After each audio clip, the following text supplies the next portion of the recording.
Welcome back guys. I hope आप लोग series enjoy कर रहे होंगे। तो इस वीडियो में हम लोग बात करने वाले हैं जावास्क्रिप्ट के इफ एल्स स्टेटमेंट के बारे में। हम लोग देखेंगे कि इफ एल्स एल्स इफ ये सब स्टेटमेंट क्या होता है। ये थोड़ा कॉम्प्लेक्स है कि इनिशियली आपको समझने में थोड़ा मुश्किल लग सकता है, बट अगर आप थोड़ा सा लॉजिकल इसमें बात को समझेंगे कि इंग्लिश के वे में भी आप देखेंगे कि क्या कहना चाह रहा है तो आपको समझ में आ जाएगा। ठीक है, तो थोड़ा मुश्किल हो सकता है, बट हम चाहेंगे हम आपके लिए इसको ईजी से ईजी करना चाहेंगे। बट बस कीप पेशेंस, आपको ये समझ में आ जाएगा। ठीक है, तो बस घबराना नहीं है, पूरा वीडियो को अंत तक देखिए, आपको समझ में आ जाएगा। तो इसमें हम एक एग्जाम्पल भी लेंगे ताकि आपको और अच्छे समझ में आए। ठीक है, तो ये बहुत ही सिंपल चीज़ है, बार बार यूज़ होने वाला चीज़ है, बट इनिशियली थोड़ा सा लगता है ये क्या कहा जा रहा है, बस उसको बस थोड़ा सा पकड़ लेना है। उसके बाद ये बहुत ही आसान चीज़ है। ठीक है, तो चलिए हम लोग इसमें देखते हैं। तो इसमें हम लोग कुछ कुछ स्टेटमेंट देखने वाले हैं, जो वो एक होगा इफ़, दूसरा होगा एल्स, तीसरा होगा एल्स इफ, और एक स्विच स्टेटमेंट है, उसको हम देखेंगे इस वीडियो या नेक्स्ट वीडियो में बताते हैं।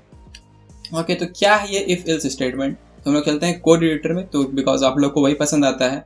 आप लोग को लगता है ये क्या हम इतना थ्योरी बता रहे हैं, तो थ्योरी तो मेरा प्रिपेयर्ड है, बट हम आपको सीधे लेके चलते हैं कोड एडिटर में, वहीं पे समझाने का ट्राई करते हैं।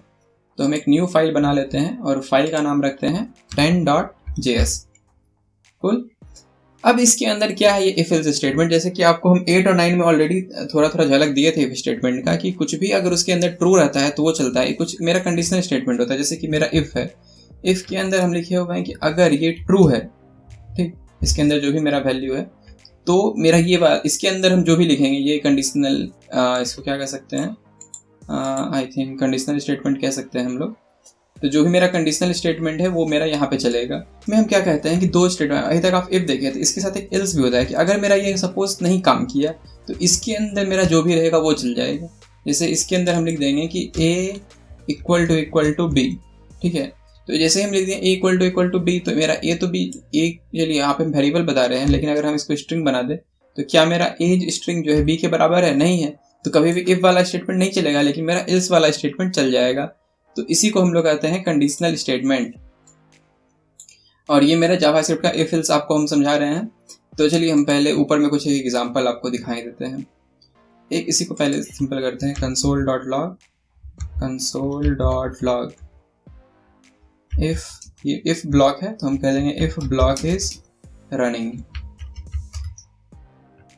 ठीक है, और इसी को हम कॉपी करके नीचे डाल देते हैं कि अगर ये मेरा नहीं कर रहा है तो एल्स ब्लॉक इज रनिंग है। ठीक, तो अभी मेरा कौन सा ब्लॉक रन होगा, क्योंकि इफ के अंदर हम क्या स्टेटमेंट लिखे हुए हैं, a इक्वल टू b, तो मेरा a इक्वल टू b तो है नहीं, तो मेरा कौन सा स्टेटमेंट रन करेगा? तो पहले कोड में क्या आएगा, कोड आके चेक करेगा स्टेटमेंट, तो ये ब्लॉक को चलाता अगर ये मेरा इफ स्टेटमेंट ट्रू हो जाता। लेकिन क्योंकि ये स्टेटमेंट ट्रू नहीं है तो हम कह रहे हैं एल्स। एल्स मतलब कोई भी इसके अलावा कंडीशन हो जाए तो मेरा क्या करो, ये ब्लॉक को चला दो। लेकिन अगर मेरा इफ स्टेटमेंट ट्रू हो जाएगा तो फिर ये एल्स वाले को नहीं चलाएगा। तो अभी तो मेरा इफ स्टेटमेंट ट्रू नहीं होगा, तो हम चलिए इसको चला एक बार रन करते हैं। हम यहाँ पे लिखेंगे 10.js।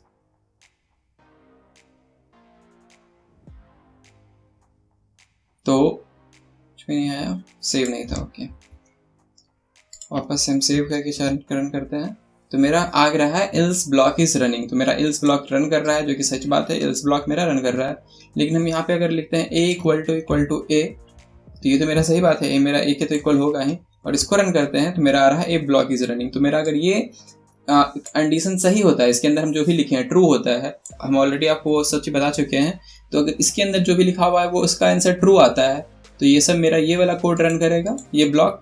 और अगर फॉल्स होता है तो ये ब्लॉक रन करेगा। यही है मेरा इफ एल्स स्टेटमेंट। इसी को हम एक बेटर एग्जाम्पल के रूप से देखते हैं। तो जैसे कि एक साइट है, तो हम साइट के एग्जाम्पल्स दिखाते हैं कि जब वेबसाइट बनता है एक्चुअली तो क्या होता है, कैसे हम लोग जावास्क्रिप्ट को यूज़ करते हैं इसी सब बात के लिए। तो एक साइट है यहाँ पे क्वालिफायर। ठीक है, इसमें अगर हम लोग जाएं, ओके, तो क्वालिफायर साइट में जब जाते हैं तो यहाँ पे आप देख रहे होंगे कि लॉगिन एंड साइन अप का ऑप्शन है। तो लॉगिन साइन अप का ऑप्शन हम उसको तब दे रहे हैं जब आदमी लॉगिन हो, ऑलरेडी लॉगिन ना हो, बट लॉगिन होगा तो फिर उसको हम लॉगिन का साइन अप का ऑप्शन नहीं देंगे। तो हम किसका ऑप्शन देते हैं, उसको लॉग आउट का ऑप्शन देते हैं। यहाँ पे लॉग आउट ऑप्शन आ रहा है, तो ये हम इसी चीज को हमको रन करना है। तो हम यहाँ पे क्या लिखेंगे, इफ लेट ऑथेंटिकेट मतलब क्या होगा कि लेट इज लॉगिन नाम रखते हैं, इज लॉगिन। एक हम वेरिएबल बना लेते हैं, क्या करते हैं उसका नाम रखते हैं इज लॉगिन, और हम चेक करते हैं ये ट्रू है या फॉल्स। अगर इज लॉगिन ट्रू है मतलब क्या है कि बंदा लॉगिन किया हुआ है। तो लॉगिन किया हुआ है अगर हम लिखेंगे is login equal to true. तो यहाँ पे आपको ही समझना है, यहाँ पे हम वैल्यू असाइन कर रहे हैं, हम बता रहे हैं इज लॉगिन जो मेरा ट्रू है, बट यहाँ पे हम क्या कर रहे हैं, वैल्यू कंपेयर कर रहे हैं। ठीक है, तो यहाँ पे हम कंपेयर कर रहे हैं, 2 इक्वल टू लगाए हैं। तो हम क्या कहेंगे, अगर लॉगिन है तो console.log हम कहेंगे सो लॉग आउट। ठीक है, बट मेरा अगर लॉगिन नहीं है तो हम क्या कहेंगे, सो लॉगिन, तब उसको हमको लॉगिन शो करना है। हम यहाँ पे एक्चुअली में क्या करेंगे, वो वाला कोड पुट कर देंगे, तो हम यहाँ पे लिख देंगे सो लॉगिन। तो यही है मेरा। अभी क्या होगा, क्योंकि ये ट्रू है तो जैसे ही ट्रू होगा इफ स्टेटमेंट मेरा रन कर जाएगा। मैं रन करके दिखा भी देते हैं आपको। तो हम क्या दिखाएंगे, उसको लॉग आउट दिखाएंगे, क्योंकि वो लॉगिन है ऑलरेडी, बट लॉगिन नहीं है, तो ये मेरा स्टेटमेंट क्या रहेगा, फॉल्स रहेगा, लॉगिन नहीं रहेगा। तो इस केस में मेरा क्या होगा, एल्स स्टेटमेंट चलेगा। एल्स स्टेटमेंट क्या बता रहा है, सो लॉगिन, तो उसको हम लॉगिन दिखाएंगे।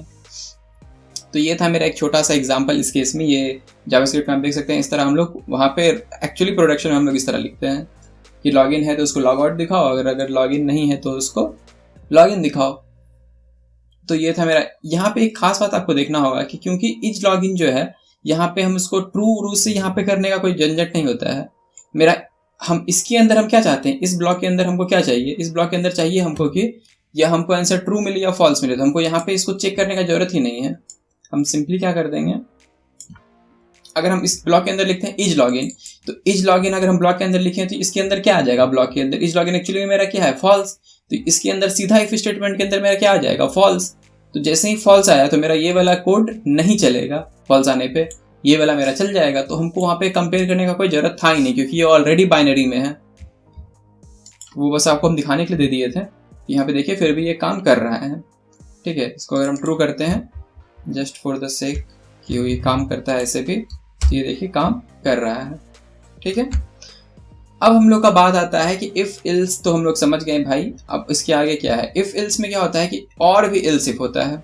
मान के चलिए इस लॉगिन तो मेरा ट्रू है, बट हम यहाँ पे देखना चाहते हैं कि मेरा लॉगिन का बहुत सारा वे है। जैसे कि हम इसमें जाएं कोड में, अगर हम लॉगिन करने के लिए जाते हैं तो देख सकते हैं कि एक गूगल से भी लॉगिन हो सकता है, एक नॉर्मल लॉगिन भी हो सकता है, मोबाइल लॉगिन। तो हम क्या यहाँ पे चेक कर रहे हैं, लॉगिन में भी डिफरेंट लॉगिन चेक कर रहे हैं। इज ईमेल लॉगिन, ठीक है, इज ईमेल लॉगिन है, इसको भी चलिए अगर हम फॉल्स मान लें, और लेट गूगल लॉगिन जो है ये मेरा ट्रू है। ओके, तो हम यहाँ पे क्या चेक करेंगे, इज ईमेल लॉगिन, तो इसको हम क्या पुट करने वाले हैं, so log out. Else if अगर मेरा गूगल लॉगिन भी है तो भी इसको हम शो करने वाले हैं लॉग आउट ही।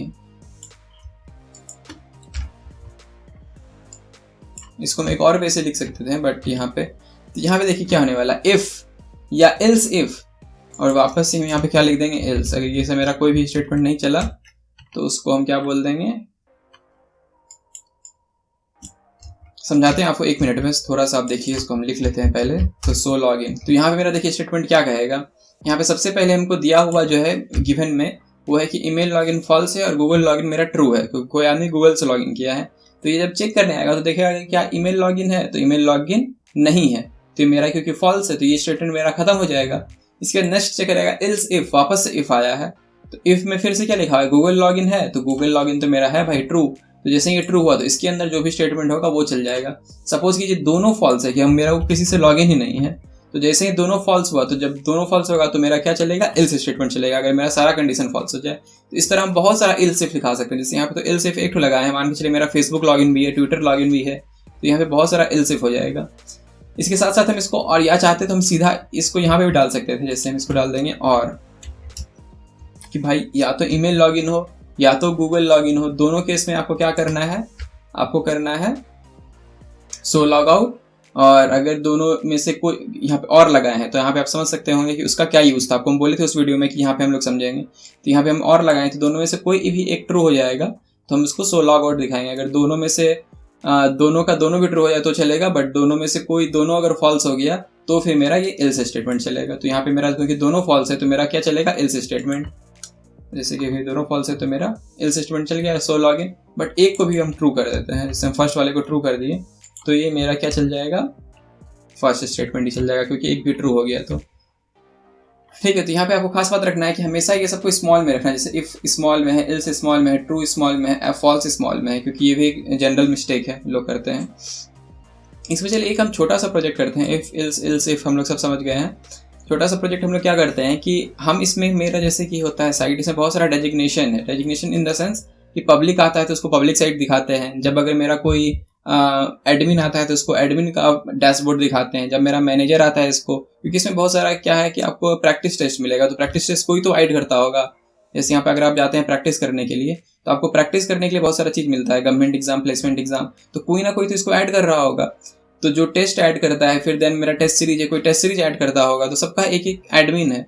जो तो एक होगा ओवरऑल एडमिन जो कि सबको मैनेज कर सकता है, एक होगा जो प्रैक्टिस एडमिन होगा जो सिर्फ प्रैक्टिस को देखता होगा, एक होगा जो टेस्ट सीरीज एडमिन होगा जो टेस्ट सीरीज को देखता होगा, एक मेरा यूजर है। ठीक है, तो डिफरेंट डिफरेंट रोल है, तो डिफरेंट डिफरेंट रोल के हिसाब से उसको हम डिफरेंट डिफरेंट डैशबोर्ड देते हैं। तो इसी को हम लोग इस वीडियो में देखने वाले हैं। इस सबको हम क्या कहते हैं, साइलेंट। तो हम सबको साइलेंट कर दिए, कमेंट आउट कर दिए, और यहाँ से हम वापस लिखते हैं। हम लिखते हैं कि पहले मान लेते हैं कि हमको डेजिग्नेशन वहाँ पे मिल जाता है, डेजिग्नेशन जो है मेरा मिल जाता है बैकएंड की तरफ से। तो अभी हमको मिला हुआ है ये यूज़र।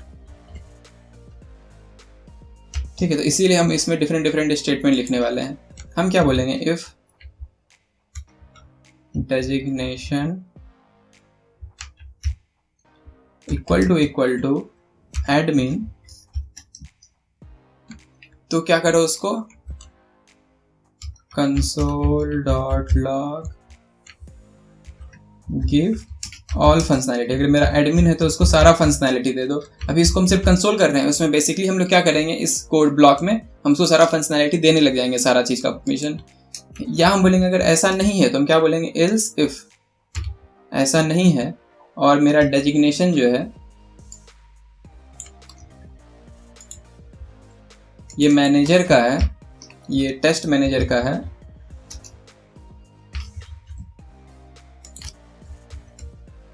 तो उसको हम क्या क्या फंक्शनैलिटी देंगे, उसको हम देंगे टेस्ट ऐड करने का फंक्शनैलिटी।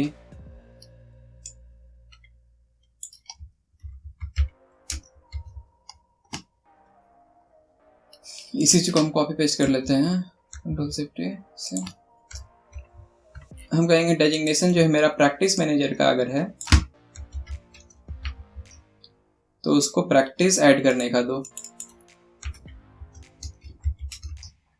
ठीक है, तो ये छोटा सा प्रोजेक्ट है आपके लिए।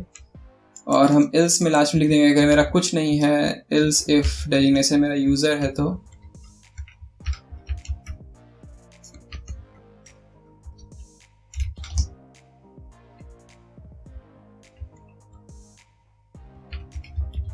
हम console.log में लिखेंगे गिव यूजर फंक्शन। और अगर मेरा SMS कुछ हमको डेजिग्नेशन मिला ही नहीं, इन द सेंस अगर कोई लॉगिन करता ही नहीं तो उसको में क्या डेजिग्नेशन होगा, कुछ डेजिग्नेशन नहीं होगा, तो उस केस में हम लोग क्या बोल देंगे, console.log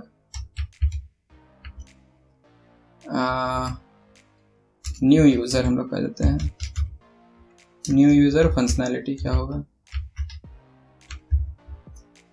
गेस्ट यूजर, न्यू नहीं गेस्ट है क्योंकि ये अभी तो लॉगिन ही नहीं किया है, तो ओके मेंबर नहीं बना है। तो इसके हिसाब से हम लोग डिफरेंट डिफरेंट कंसोल दिखाते हैं। तो अभी मेरा सबसे पहले हम रखते हैं, अगर इसमें देखते हैं टेस्ट मैनेजर में क्या आता है,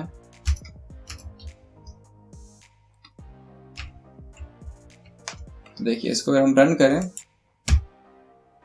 हाँ तो इसमें जैसे हम टेस्ट मैनेजर था तो इसको क्या क्या मिल गया, गिव टेस्ट ऐड फंक्शनैलिटी, तो टेस्ट ऐड फंक्शनैलिटी इसको सारा मिल गया। इसी तरह अगर हम इसको यूजर रखते हैं, ओके तो इसको यूजर फंक्शनैलिटी मिल गया। तो ये एग्जांपल दिखाने का एक और भी मेरा रीजन था। तो जैसे कि आप एग्जांपल देख रहे हैं, तो इसमें क्या हो रहा है, डेजिग्नेशन इसको यूजर वीजर जो भी मिला हुआ है, तो हमको बार बार इफ एल्स स्टेटमेंट लिखना पड़ रहा है। तो इसी को सिंपल करने के लिए मेरा एक आता है स्विच स्टेटमेंट। तो हम लोग नेक्स्ट वीडियो में देखने वाले हैं स्विच स्टेटमेंट, क्योंकि ये वीडियो ऑलरेडी हम देख रहे हैं 15 मिनट का तो हो चुका है। तो नेक्स्ट वीडियो हम लोग देखेंगे स्विच स्टेटमेंट की कैसे इतना सारा इफ एल्स, यहाँ पे तो हम कुछ कम ही लिए हुए हैं, admin, test manager, practice manager, user और न्यू यूजर का लिए हुए हैं। तो मेरा वैरायटी कभी होता है 10, 20 इतना सारा हो जाता है। तो हम लोग क्या करते हैं, स्विच स्टेटमेंट का इसमें यूज़ करते हैं और उसको डिफरेंट डिफरेंट कंसोल दे सकते हैं। तो ऐसा नहीं कि इफ के साथ नहीं चलेगा, बट एक और वे है, एक सिंपलर वे है, तो हम लोग उससे भी कोड लिख सकते हैं। तो नेक्स्ट वीडियो में हम लोग देखेंगे कि कैसे स्विच स्टेटमेंट को हम लोग यूज़ करते हैं। ओके, तो ये था मेरा if statement. If else statement. I hope आपको ये वीडियो पसंद आया होगा। पसंद आया तो वीडियो को लाइक करके और लोगों को शेयर भी कर दें। तो मिलते हैं आपसे नेक्स्ट वीडियो में। Good bye.